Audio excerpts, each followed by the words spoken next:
ఉన్న బంగారాన్ని విడిపించి ఆ రోజు ఆన్లైన్ రేటుకే మేము కొంటాం. Sharma gold company. నమస్కారం, వెల్కమ్ టు సుమన్ టీవీ. నేను గీతాంజలి. ప్రస్తుతం మనతో పాటు ప్రముఖ జ్యోతిష్యులు బ్రహ్మశ్రీ నందిబట్ల శ్రీహరి శర్మ గురువు గారు ఉన్నారు. వారితో మాట్లాడదాం. గురుగారు నమస్కారం అండి.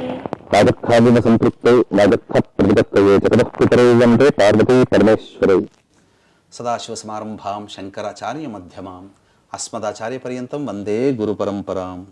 ఆదిత్యాయ చ సోమాయ మంగళాయ బుధాయ చ గురు శుక్ర శనిభ్యశ్చ రాహవే కేతవే నమః. శృంగేరి జగద్గురు పీఠాధిపతులకి, కంచి పీఠాధిపతులకి నమస్కారములు తెలియజేసుకుంటూ కార్యక్రమాన్ని ప్రారంభిద్దాం. గురుగారు, కార్తీక మాసం ప్రతిరోజు పండగలానే ఉంటుందండి. అయితే ఈసారి వరుసగా రావటం అనేది ఒక విశేషం. 11వ తారీఖున సోమవారం, 2వ కార్తీక సోమవారం, 12 ఏకాదశి, 13 చిలుకు ద్వాదశి వచ్చింది. ఇక 2 రోజులు గ్యాప్ ఇస్తే కనుక మళ్ళీ పౌర్ణమి. కానీ ఇక్కడ మీరు గమనించాల్సిన అంశం ఏంటంటేనమ్మా, ఈ ద్వాదశి వరకే మీరు లెక్కేశారు, తర్వాత ఉన్నటువంటి చతుర్దశిని మీరు లెక్క వేయట్లేరు.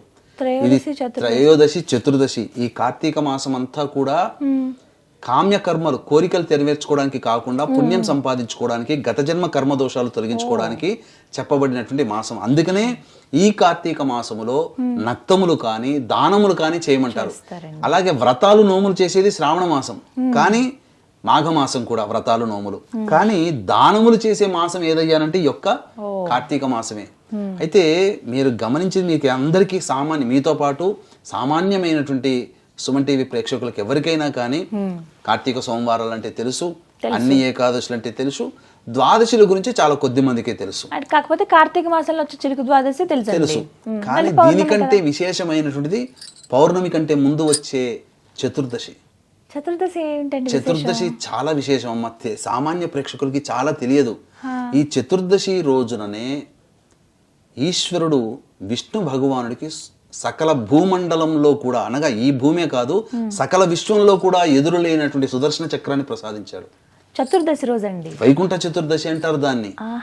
అది శివకేశవులకి, మనము కార్తీక మాసంలో చాలా సందర్భంలో వీడియోలో చెప్పుకున్నాం, శివకేశవులకి భేదం లేని మాసం ఏదంటే ఇది కార్తీక మాసము. ఎందుకు భేదము లేదంటే శివకేశవులని ఇద్దరిని కలిపి ఆరాధన చేసే రోజు ఈ యొక్క వైకుంఠ చతుర్దశి. వైకుంఠ ఏకాదశి తెలుసు మనకు, కానీ వైకుంఠ చతుర్దశి అనేటువంటిది ఈ నెల 14వ తారీఖు రోజున వస్తుందమ్మా. ఈ రోజున శివకేశవులు ఇద్దరిని పూజించడం ద్వారా శివుడు ఈ ప్రోగ్రామ్ ని ప్రేక్షకులు చూడాలన్నా మనం చేయాలన్నా శివాజ్ఞ. మనకు వచ్చే కష్టాలని, ఇబ్బందుల్ని తొలగించేవాడు, పరిపాలించేవాడు విష్ణువు. కాబట్టి అన్నీ కూడా శివకేశవుల వలన మనకు అనుగ్రహించబడుతుంది. అంతేకాకుండా సకల పాపాలు తొలగిపోయే రోజు. మనము పాపాలు తొలగిపోవడానికి ఏకాదశి వ్రతాలు కానీ, పౌర్ణమి వ్రతాలు కానీ, లేకపోతే ఇంకా ఇతరత్ర శివరాత్రి నాడు ఇలా విధంగా చేసుకుంటాము. కానీ సకల పాపాలు తొలగిపోయేటువంటి రోజు ఈ వైకుంఠ చతుర్దశి. దీని యొక్క విధానాన్ని చాలా మందికి తెలియదు. కాబట్టి మనకు కలిగినట్టుగా, నాకు పురాణాంతర్గంగా లేదా గురువుల ద్వారా నాకు కలిగినటువంటి జ్ఞానాన్ని నేనొక్కడనే ఆచరించి ఫలితాలు పొందకూడదు, అందరికీ ఈ యొక్క ఫలితంలో భాగస్వామ్యం కావాలనే ఉద్దేశంతోనే ప్రసార మాధ్యమంగా మీరు ఎన్నిసార్లు అడిగినా తెలిసిన విషయాలన్నీ కూడాను మీ ద్వారా అందరికీ తెలియజేస్తున్నానమ్మా. కాబట్టి ఎందుకంటే ఎన్నో సందర్భాల్లో మనం ఇంకా ప్రజలకు ఇంకేం మంచి విషయాలు చెప్దామంటే ఏమున్నాయని చెప్పి మీరు చాలా సార్లు అడుగుతుంటుంటారు. అసలు మీరు ప్రజలకి మంచి మంచి విషయాలు చెప్పాలనే ఆలోచనే మీ చెప్పడము. ఎప్పుడైనా గుర్తుపెట్టుకొని ఈ విషయం అరే చెప్పాలి గీతాంజలి గారికి అని చెప్పి రావడం, అనుకున్నది తడుగా చేద్దామని చెప్పి మీరు కూడా సిద్ధమవడం. ఈ రోజున మనం చెప్పుకునే టాపిక్ వైకుంఠ చతుర్దశి. అంటే దీనికి సంబంధంగా మనకు ఈ వైకుంఠ చతుర్దశి రోజున కాశీలో శివరాత్రికి అయితే, హోళీ పండుగ అయితే ఎంత అంగరంగ వైభవంగా ఉంటుందో ఈ 14వ తారీఖు రోజున అంత అంగరంగ వైభవంగా. అసలు కార్తీక మాసంలో కాశీలో ఎక్కువగా పూజలు చేయరు, మన వాళ్లే వెళతారు, ఎక్కువగా కాశీ క్షేత్రంలో పూజాభిషేకాలు చేస్తారు. కానీ నార్త్ వాళ్ళు శ్రావణ మాసంలో ఈశ్వరుని ఆరాధిస్తారు. కానీ ఈ కార్తీక మాసంలో ఈ వైకుంఠ చతుర్దశి నవంబర్ 14వ తారీఖు రోజున వచ్చింది. కాశీలో చాలా గొప్పగా చేస్తారు, అసలు నియమనిష్టలతో చేస్తారు. అంటే మనకేంటనంటే దీనికి ఒక గాథ కూడా ఉందమ్మా. పూర్వము ఈ ఉత్థాన ఏకాదశి అంటే విష్ణు భగవానుడు మేల్కొంటాడు. మేల్కొని వెళ్ళి బ్రహ్మ మహేశ్వరులతో సహితముగా ఈ ద్వాదశి తిథి రోజున తులసి వనానికి వెళతాడు కదా. ఈ తర్వాత త్రయోదశి అయిపోతుంది, చతుర్దశి. ఒకానొక ఈ కార్తీక మాసంలో వచ్చినటువంటి పౌర్ణమి ముందు రోజు అయినటువంటి ఈ చతుర్దశి రోజున ఒకానొక చతుర్దశి రోజున విష్ణు భగవానుడు శివానుగ్రహం కోసం కాశీలోని మణికర్ణికా ఘాటుకు వస్తాడు. కాశీలోని మణికర్ణికా ఘాటుకు వచ్చి శివుడికి సహస్ర కమలములతో అనగా తామర పుష్పాలతో 1000 తామర పుష్పాలతో అక్కడ మణికర్ణికా ఘాట్లో వేయించేసి ఉన్నటువంటి మణికర్ణికేశ్వరుడికి అర్చన అభిషేకం చేద్దామని తలంచుతాడు. 1000 కమలాలు తెచ్చుకుంటాడు. తెచ్చుకున్న తర్వాత అందులో ఆ ఈశ్వరుడు విష్ణువు యొక్క భక్తిని పరీక్షింపదలిచి ఒక తామర పుష్పాన్ని మాయం చేస్తాడు. అలా అర్చన చేస్తున్నప్పుడు పూజ చేస్తున్నప్పుడు 999 వచ్చిందే, ఒక తామర పుష్పం లేదే అని చెప్పి అనుకున్నాడు. అనుకున్నదే తడవుగా ఎలా చేయాలో అప్పటికి దొరకదు కాబట్టి వెంబడి తన కన్నును తీసి ఒక పుష్పముగా ఆ ఈశ్వరునికి సమర్పించాడు. అంతటా ఈశ్వరుడు భక్తి ప్రపత్తికి, ఆ విష్ణు భక్తి ప్రపత్తికి మెచ్చి అసలు ఆగలేక ప్రత్యక్షమై నీ అనన్యమైనటువంటి నాతో సమానుడు అయినప్పటికీ కూడా నన్ను అర్చించాలనేటువంటి ఒక ఆరాధనా తత్వముతో నీ యొక్క చక్షువుని అనగా కంటిని, ఒక కన్నుని నాకు సమర్పించావు. నీ భక్తికి మెచ్చానయ్యా, ఈ యొక్క విశ్వంలో తిరుగులేనటువంటి యొక్క అస్త్రాన్ని నీకు ఇస్తానని చెప్పి ఆ యొక్క సుదర్శన చక్రాన్ని ఆయనకు అందిస్తాడు. ఇప్పటికీ కూడా మీరు కొన్ని శివుని యొక్క సంబంధించిన శివకేశవులకు సంబంధించిన ఫోటోలు చూస్తే ఆ ఈశ్వరునికి సాక్షాత్తు పరమేశ్వరుడి చక్రాన్ని అందిస్తున్నట్టుగా ఒక ఫోటో ఉంటుంది. మీరు గమనించారు కదా? గమనించకపోతే ఇప్పుడైనా చూడొచ్చు గూగుల్లో వెతికితే. ఆ విష్ణువుకి సుదర్శన చక్రాన్ని ఇచ్చిన రోజు ఈ వైకుంఠ చతుర్దశి కాబట్టి విష్ణువే ఈశ్వరుణ్ణి ఆరాధించిన రోజు కాబట్టి ఈ కార్తీక మాసంలో వైకుంఠ చతుర్దశి రోజున కాశీలో విష్ణువుని ఈశ్వరుణ్ణి ఆరాధన చేస్తారు. మనం కూడా ఆ విధంగా మన ఇంట్లో ఆరాధన చేయవచ్చు. ఈ ఆరాధన చేసినటువంటి విధంగా మనకున్నటువంటి సమస్త పాపాలు తొలగిపోతాయి. తద్వారా రేపటి రోజైనటువంటి పౌర్ణమి నాడు చేసే పూజలు, దానాలు, వ్రతాలు ఏవైతే ఉంటాయో అవన్నిటి యొక్క పుణ్య ఫలితము సంపూర్ణంగా మనం పొందుతాం. అందుకనే వీక్షించేటువంటి సుమన్ టీవీ ప్రేక్షకులు కార్తీక పౌర్ణమి రోజుననే మాత్రమే దీన్ని దృష్టిలో పెట్టుకొని కార్తీక పౌర్ణమి నాడు ఆచరించే విధానం కంటే కార్తీక పౌర్ణమి కంటే ముందు వచ్చేటువంటి చతుర్దశి, వైకుంఠ చతుర్దశి రోజున చెప్పినటువంటి విధి విధానాలు ఆచరించి శివకేశవుల యొక్క అనుగ్రహాన్ని పొంది సర్వ పాప గత జన్మ కర్మదోషాలు తొలగిపోయి పవిత్రమైనటువంటి దేహముతో, పవిత్రమైనటువంటి మనసుతో తెల్లవారి పౌర్ణమి, కార్తీక పౌర్ణమి రోజున చేసేటువంటి ఫలితాలు సంపూర్ణంగా ఆ మానవుడు అనుభవిస్తాడని చెప్పి మనకు శివపురాణంలో చెప్పబడింది. ఆ విధానమే మన ప్రేక్షకులకి తెలియజేస్తున్నానమ్మా. ఈ యొక్క వైకుంఠ చతుర్దశి రోజున ఎలాంటి విధానం ఆచరించాలి, ఎలా చేసుకునే విధానం తెలియజేస్తాను. అలాగే వీక్షించేటువంటి సుమన్ టీవీ ప్రేక్షకులు గమనిక, ఈ యొక్క కార్తీక పౌర్ణమి సందర్భంగా నవంబర్ 15వ తారీఖు రోజున త్రిపురాసురులని సాక్షాత్తు పరమేశ్వరుడే సంహరించినటువంటి క్షేత్రము త్రిపురాంతకము. ఆ త్రిపురాంతక క్షేత్రంలో జాతకరీత్యా కలుగు విద్య, వివాహ, ఉద్యోగ, దాంపత్య, సంతాన, అనారోగ్య సమస్యలు, శనిదోష నివారణ సమస్యలకి సర్వదోష నివారణ హోమాలు అనేటువంటివి పర్ హెడ్ 1500 రూపాయలకి చేయించడం జరుగుతుంది. అవకాశం ఉన్నవాళ్ళు కార్యక్రమ తదనంతరం కాంటాక్ట్ చేసి మీ గోత్రనామాదులు నమోదు చేసుకోవచ్చు.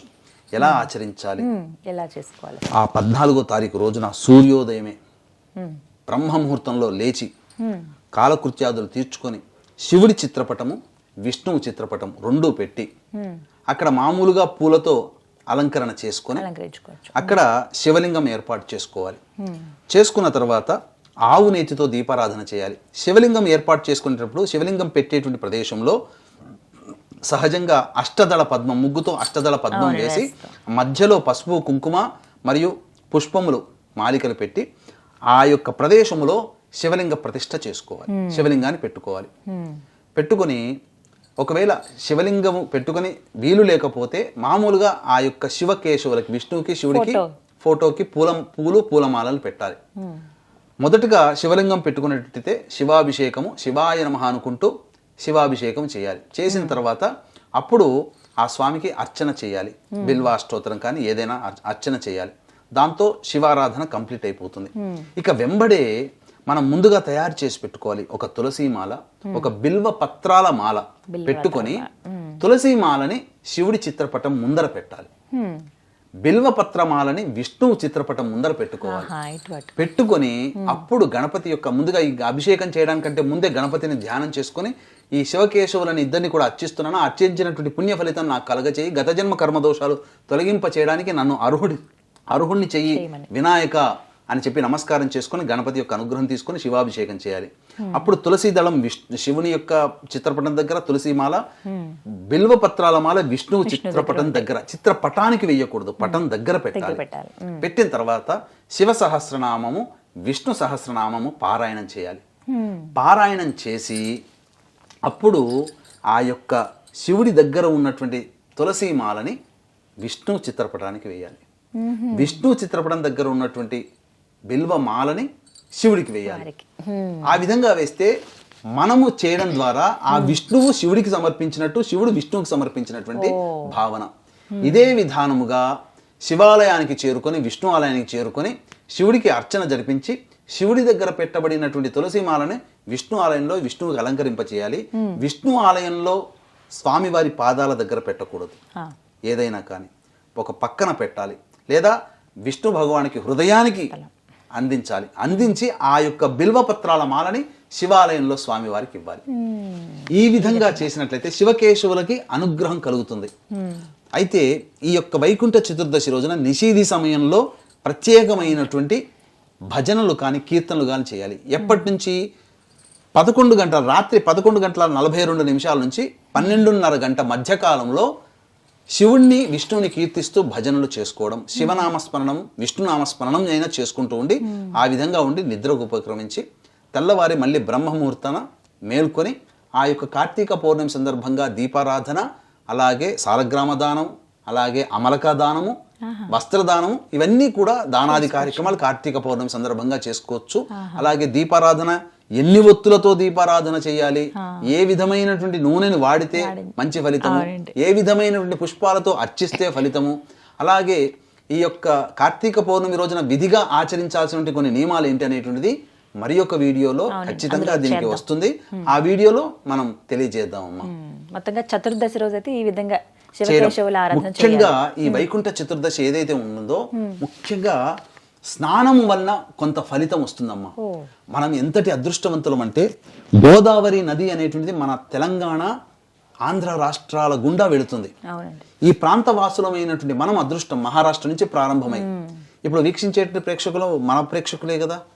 కాబట్టి పూర్వము ధనేశుడు అనేటువంటి యొక్క బ్రాహ్మణుడు సకలమైనటువంటి దుర్గుణాలతో ఉండి అనేక రకాలుగా పాపకర్మలు చేస్తూ ఉన్నాడు. అతని పాపకర్మలకు అంతంటూ లేదు. అయితే ఒకనాడు తను దేశాటన కోసం వెళుతుండగా నదీ తీరం మంది చాలామంది బ్రాహ్మణులు కోలాహలంగా అసలు దైవనామస్మరణ చేసుకుంటూ అక్కడంతా ఉన్నారు. వాళ్ళతో వెళ్ళి పిచ్చాపాటిగా మాట్లాడుకుంటూ సాధారణంగా వాళ్ళతో పాటు వాళ్ళు చేసే పనులు మనం కూడా ఏం చేద్దాంలే అని చెప్పి చేసుకుంటున్నాడు. వాళ్ళందరూ స్నానం ఆచరిస్తుంటే ఆయన కూడా స్నానం ఆచరించాడు. వాళ్ళందరూ విష్ణునామస్మరణ శివనామస్మరణ చేస్తుంటే వాళ్ళతో పాటు కూడా నోటి పలికాడు ఏదో సందర్భంగా. ఎందుకనంటే ఇదంతా అతను ఎందుకు చేశాడంటే అతను ఒక దొంగతనం చేసుకుంటూ వచ్చాడు. ఆ దొంగతనం చేస్తున్నటువంటి సందర్భంలో చూసినటువంటి వాళ్ళు అతన్ని వెంబడిస్తూ ఉంటే అతని వాళ్ళ నుంచి తప్పించుకోవడం కోసం ఈ నదీ తీరం గుండా అక్కడంతా గ్రూప్ గా ఉన్నారు. ఆ గ్రూప్ గా ఉన్నటువంటి మనుషుల మధ్యలో దూరిపోయి కనబడి అతన్ని ఎవరు కనిపెట్టకుండా ఉండి వాళ్ళందరూ భక్తులుగా ఉన్నారు కాబట్టి వాళ్ళలో కూడా ఇతను ఒక భక్తుడుగా మారిపోయినట్టు నటించి వాళ్ళతో పాటు స్నానాలు చేసి వాళ్ళతో పాటు శివ పూజ విష్ణు పూజ చేశాడు. ఆ తదనంతరం మళ్ళీ తన గృహానికి వెళ్ళిపోయాడు. కొన్నాళ్ల తర్వాత అతను మరణించడం జరిగింది. అతను మరణించిన తర్వాత పాపాలు చేశాడు కదా అని చెప్పి యమభట్టులందరూ వచ్చారు ముందుగా. కానీ వాళ్ళందరినీ కాదని విష్ణులోకం నుంచి స్వర్గలోకం నుంచి దేవదూతలు వచ్చారు. ఇతను అన్ని బ్రతికుండగా అన్ని పాపాలు చేశాడు. అయ్యా మీరెట్లా వచ్చారు, మీరేదో పొరపడి ఉన్నారు అని అంటే కాదు అతను తెలిసైనా తెలియక చేసినా ఆ రోజున వైకుంఠ చతుర్దశి రోజున శివకేశవుని ఇద్దరిని ఆరాధించినటువంటి పుణ్య ఫలితం అతని ఖాతాలో ఉంది. అతని పాప ఫలితము పుణ్య ఫలితం లెక్క వేసుకుంటే పుణ్య ఫలితమే ఎక్కువగా ఉంది ఆ ఒక్క రోజున చేసినటువంటి పుణ్య ఫలితం వల్ల. కాబట్టి అతని స్వర్గలోకానికి తీసుకుపోతున్నామని చెప్పి తీసుకుపోయారు. అంటే వైకుంఠ చతుర్దశి రోజున గోదావరి నది స్నానం, గౌతమి స్నానం అంటారు. గౌతమి అంటే గోదావరి. కాబట్టి వీక్షించేటువంటి ప్రేక్షకులు గోదావరి నది ప్రాంత వాసములకి దగ్గరగా ఉంటే 14వ తారీఖు రోజున వైకుంఠ చతుర్దశి అయింది. సూర్యోదయం పూర్వము అలాగే సూర్యాస్తమయ సమయంలో కూడా స్నానం ఆచరించి స్వామివారి అనగా విష్ణువు శివకేశవుల యొక్క అనుగ్రహాన్ని పొంది తరించండి. ఇది చాలా మటుకు నియమంగా ఖచ్చితంగా గౌతమి నది స్నానం చేయాలి. మరి హైదరాబాదు, వైజాగ్లో ఇట్లా చుట్టుపక్కల కరీంనగర్లో వాళ్ళు ఎలా ఉంటారండి అని అంటారు. అటువంటి వాళ్ళు ఏంటంటే అటువంటి వాళ్ళు ఇంట్లో గోదావరి నది పుష్కరాలు వచ్చినప్పుడు తెచ్చుకుని ఉంటారు కదా కొన్ని, ఆ జలము స్నానం చేసే బకెట్లలో ఆ నీటిలో వేసి స్నానం చేయొచ్చు.